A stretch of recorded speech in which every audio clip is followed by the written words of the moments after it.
आकलन दैनिक, साप्ताहिक और आवधिक पर। आकलन कितने प्रकार के होते हैं? आकलन 3 प्रकार के होते हैं जो आपके स्क्रीन के सामने हैं। पहला कौन सा है? दैनिक आकलन। दूसरा कौन सा है? साप्ताहिक आकलन। और तीसरा कौन सा है? आवधिक आकलन। तो आकलन किस किस कक्षाओं के लिए होगा? कक्षा 1 और कक्षा 2 के लिए होगा। इसलिए ध्यान से अपन को समझना है कि कक्षा 1 और 2 के बच्चों की परीक्षाएं नहीं होंगी। यही आवधिक आकलन के ही आधार पर बच्चों का एचपीसी कंप्लीट किया जाएगा। इसलिए ध्यान से समझना है। अब ये जो आपका दैनिक आकलन है, एक कब होता है? नाम से ही स्पष्ट है। दैनिक आकलन ये रोजाना होता है, पर डे होता है। और कहां से इसको करवाते हैं अपन लोग? बच्चों के जो अभ्यास पुस्तिकाएं हैं, 70 मिनट के पीरियड में अपन लोग जैसे बताए हैं कि क्या क्या करना है। इसके बाद जो दक्षता पर अपन लोग आते हैं, दक्षता अभ्यास पर, वो कितने मिनट का है? कितने मिनट का पीरियड है? 25 मिनट का है। तो 25 मिनट में 10 मिनट बच्चे कहां पे काम करेंगे? अभ्यास पुस्तिका में। और 15 मिनट आपको क्या करना है? उसके अभ्यास पुस्तिका को चेक करना है। तो ये जो पर डे का दैनिक अभ्यास होगा बच्चों का, ये कहां मिलेगा? कहां से करेंगे हम? कहां से करेंगे? बच्चों के अभ्यास पुस्तिका से, जिसको बोलते हैं वर्ग बुक। ठीक है। उसमें लिखा है कि प्रथम सप्ताह का प्रथम दिवस का कार्य, प्रथम सप्ताह का द्वितीय दिवस का कार्य, प्रथम सप्ताह के तृतीय दिवस का कार्य, और प्रथम सप्ताह तक में बच्चों को पढ़ाना है। पढ़ाने अभ्यास का उसी में काम को करना है। ठीक है, ये बात क्लियर हो गई। अब आते हैं कहां साहब? साप्ताहिक आकलन होता है। ये साप्ताहिक आकलन कब होगा? ये साप्ताहिक आकलन जो है आपके सप्ताह के, जो सप्ताह है, कोई भी सप्ताह होगा उसके लास्ट में होगा। मतलब 6वें दिवस। कब होगा? 6वें दिवस। और उस 6वें दिवस में क्या अवधारणाएं होंगी? जो 5 दिवस तक हमने बच्चों को सिखाया है इसके पूर्व, वही अवधारणाएं किस दिवस होंगी? 6वें दिवस होगी। और वो कहाँ है? बच्चों की वो भी अभ्यास पुस्तिका में वो लिखा है कि ये 6वें दिवस के का साप्ताहिक। ठीक है, तो उसको कर लेंगे। उसमें भी कोई ट्रैकर वगैरह कंप्लीट नहीं करना है। लेकिन ये जरूर है कि जो बच्चा जो अवधारणा को नहीं कर पाया है, उसके लिए अपन को उसका सहयोग करना है। ठीक है। अब आगे आते हैं। आपका अगला है क्या? आवधिक। आवधिक मतलब जो आवधिक सप्ताह, जैसे हम इसको ये कहें, इसको ऐसे देख लेते हैं कि अगर हम इसको ऐसे कहें कि मासिक, अर्धवार्षिक और वार्षिक पहले जो होता था। ठीक है, तो ये 3 आवधिक आकलन आपके होंगे, जो 10वें सप्ताह में होंगे, 20 सप्ताह में होंगे और 30 सप्ताह में होंगे। उसमें क्या करना है, अब ये महत्वपूर्ण बातें हैं। इसके पहले क्या होता था, अब क्या होगा? तो ये आवधिक आकलन में आपको क्या क्या करना है, ये बहुत महत्वपूर्ण बातें हैं, इसको भी समझना है। आवधिक आकलन हम मान रहे हैं कि हो रहा है 10वें सप्ताह में है। किस सप्ताह में? 10वें सप्ताह में है। तो 10वें सप्ताह का जब आवधिक आकलन होगा तो कितने सप्ताहों का होगा? सप्ताह 1 से लेकर के सप्ताह 9 तक का होगा। ठीक है ना, 10वें सप्ताह में। तो अब चूंकि एक सप्ताह में कितने कार्य दिवस होते हैं? 6 होते हैं। तो 6 दिवस भी अपन को बांटा गया है कि कब क्या क्या करना है। तो कब होगा ये आवधिक आकलन? 6 दिवस में जो आवधिक आकलन जो सप्ताह है, चाहे 10 हो, चाहे 20 हो, चाहे 30 हो, उसमें कितने दिन हमको करना है, किस किस कक्षा का आवधिक आकलन करना है। ठीक है, तो इसमें सप्ताह के प्रथम 2 दिवस, सप्ताह के प्रथम 2 दिवस में हमको कक्षा 1 और 2 के दोनों बच्चों को साथ में लेके आवधिक आकलन करना है। ठीक है, दोनों दिवस करेंगे। उसमें लिखा, ये ऐसा नहीं करेंगे कि एक दिन हम कक्षा 1 के बच्चों को करेंगे और दूसरे दिन कक्षा 2 के बच्चों का। अगर ऐसा करते हैं तो एक दिन, जिस दिन हम कक्षा 1 के बच्चों का अगर हम काम कर रहे होंगे तो उस दिन हमारे कक्षा 2 के बच्चे तो खाली बैठे रहेंगे। इसलिए हमको दोनों बच्चों को साथ में लेकर के काम करना है आवधिक आकलन का। अब का कितना करवाना है ये भी ध्यान देना है। तो बच्चों के आवधिक आकलन में उसमें लिखा है कि प्रथम दिवस के कार्य, क्या लिखा है? प्रथम दिवस के कार्य किस सप्ताह में, चाहे 10वां सप्ताह हो, चाहे 20वां सप्ताह हो, चाहे 30वां सप्ताह हो, आवधिक आकलन के उसमें लिखे हैं कि ये पहले दिवस के कार्य हैं। तो आप पहले दिवस के कार्य करा लीजिए कक्षा 1 के बच्चों को और कक्षा 2 के बच्चों को।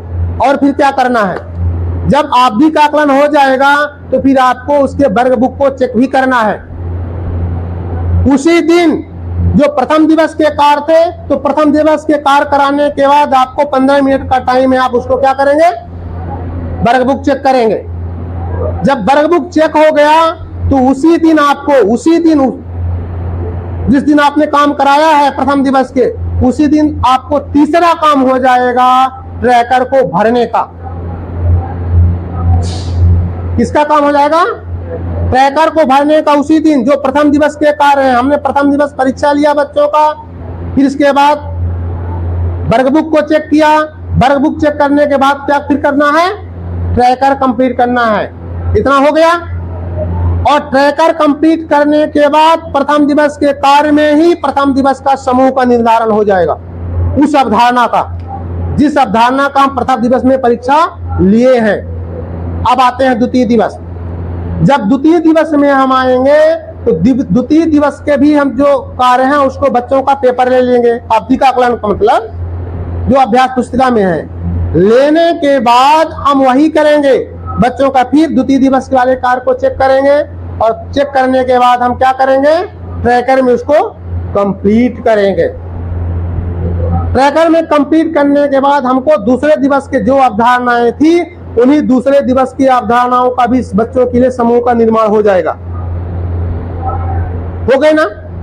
तो कहने का मतलब कि जब आवधिक आकलन का हम 2 दिवस में हमको पेपर, बच्चों का आवधिक आकलन लेना है अभ्यास पुस्तिका में, बच्चों के अभ्यास पुस्तिका को चेक भी करना है, ट्रैकर भी कंप्लीट करना है, ट्रैकर के साथ साथ समूह का भी अवधारणा वाइज निर्माण करना है। ये 2 दिवस की बात हो गई। अब समूह का निर्माण कैसे होगा यह समझना है। ठीक है, समूह बनेंगे 3। समूह कितने बनेंगे? 3 बनेंगे। अवधारणा वाइज समूह बनेंगे 3। अब वो कैसे बनते हैं इसको पर हमको ध्यान देना है। अब हमको ये ध्यान देना है कि ऊपर उसको ट्रैकर को थोड़ा, हाँ यहाँ आप देख लीजिएगा, आपकी स्क्रीन के सामने है कैसे समूह का निर्माण हो रहा है। ये जो मॉड्यूल नंबर 6 है, इस पर समानुभूत है। इससे मिलता जुलता एक शब्द और हम अगर देखें उसको बोलते हैं सहानुभूत। ठीक है, लेकिन ये मॉड्यूल में कौन सा है? समानुभूत। तो पहले हम ऐसा करते हैं कि दोनों शब्दों को समझने का प्रयास करते हैं कि दोनों शब्दों के अर्थ क्या हैं। तो सहानुभूत की अगर हम बात करें तो सहानुभूत को 1-2 और नामों से जानते हैं। सहानुभूत तो है ही, इसके साथ इसको एक तदानुभूत भी कहते हैं और परानुभूत भी कहते हैं। तो एक सहानुभूत हुआ, दूसरा परानुभूत हुआ, तीसरा तदानुभूत हुआ, और अंग्रेजी में इसको सिंपैथी बोलते हैं। दूसरा है आपके सामने जो स्क्रीन के सामने दिख रहा है, इसको बोलते हैं समानुभूत, और इसको अंग्रेजी में बोलते हैं इम्पैथी। इन दोनों को समझने का प्रयास अपन लोग करते हैं। ये है क्या? अभी तक अपन लोग इसको कैसे समझ रहे थे? और ये जो समानुभूत शब्द है, ये लगभग 150 सहानुभूत को इसके पहले कैसे समझते थे, अब इसके बाद आज से फिर कैसे समझ बनेगी हमारे में। जो सहानुभूत है ये कहाँ पे इसके जो भाव हैं कहाँ पे उत्पन्न होते हैं, कहाँ पे प्रकट होता है? किसके? सहानुभूति के, सिंपैथी के। ये जो है तो दुखों में प्रकट होता है। कौन? यस, सहानुभूति के जो भाव हैं तो दुखों में व्यक्त किया जाता है, दुखों में प्रकट किया जाता है। लेकिन जो समानुभूत है, इंपैथी है, ये दोनों स्थितियों में उत्पन्न होती है, चाहे सैडनेस हो चाहे हैप्पीनेस हो, मतलब दुख में और सुख में दोनों स्थितियों में उत्पन्न होती है। कौन? समानुभूत, इंपैथी।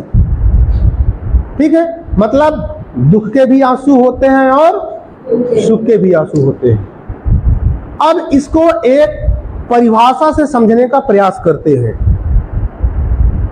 दोनों को। जो हमारा पहले हम लोग इसको समझने का प्रयास करते हैं। किसी व्यक्ति के दुख, दर्द, तकलीफ या घटना को सुनकर, देखकर उसको समझते हैं और समझने के बाद हम उसके जैसा व्यवहार जब करते हैं उसको बोलते हैं क्या? सिंपैथी, सहानुभूति। फिर से रिपीट कर रहे हैं, किसी व्यक्ति के दुख, दर्द, तकलीफ या घटना को जब हम सुनते हैं या देखते हैं, देखकर उसको समझते हैं और समझ करके उसके जैसा व्यवहार जब हम करने लगते हैं तो उसको क्या बोलते हैं? ठीक है ना, सहानुभूति। तो फिर ये क्या है? समानुभूति। ठीक है, तो अब इसको आगे बात करते हैं कि किसी व्यक्ति के, क्योंकि ये पहले बात हो चुकी है कि दोनों स्थितियों में ये उत्पन्न होती है, दुख में भी और सुख में। तो किसी व्यक्ति के दुख, दर्द, तकलीफ, घटना या सुख को देखकर, सुनकर उसको समझना और समझ करके हृदय से महसूस करना। समझ करके क्या करना है? हृदय से महसूस करना। और जब महसूस करते हैं तो हृदय में स्पंदन होने लगता है। क्या होने लगता है? स्पंदन होने लगता है, मतलब हृदय हमारा फड़फड़ाने लगता है, हृदय हमारा द्रवित हो जाता है, हमारा हृदय पिघलने लगता है। और जिसका जुड़ाव हृदय के साथ साथ मस्तिष्क से भी हो जाता है उसको बोलते हैं इंपैथी, समानुभूति। तो ज्यादा जुड़ाव हृदय के साथ किसका हो रहा है? इंपैथी का हो रहा है, समानुभूति का। इसको इस तरह से भी समझते हैं